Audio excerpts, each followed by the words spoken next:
गुरु म्हणजे देवाकडे जाण्यासाठीचा पासपोर्टच जणू काही. परमपूज्य आई म्हणतात, परदेशात जायचं असेल तर पासपोर्ट हे महत्त्वाचं डॉक्युमेंट ठरतं. पासपोर्ट शिवाय परदेशात जाणं शक्य नाही. अगदी तसंच देवानीच आपल्याला अमौलिक देणगी म्हणजे कायमचं सुखसमाधान बहाल करायचं असेल, तर गुरुपासून सर्टिफिकेट म्हणजे पासपोर्ट मिळणं आवश्यक आहे.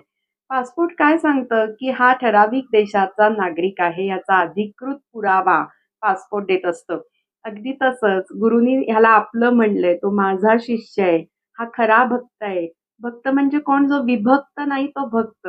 आणि असं सर्टिफिकेट, असा स्टॅम्प आपल्याला जेव्हा गुरुपासून मिळतो, तेव्हाच देव आपल्याला जवळ करतो आणि बक्षीस म्हणून कायमचं सुख समाधान देतो. पण गुरूंच्या पासपोर्ट शिवाय किंवा सर्टिफिकेट शिवाय ते अशक्य आहे आणि म्हणून देवापेक्षा गुरु श्रेष्ठ मानले जातात.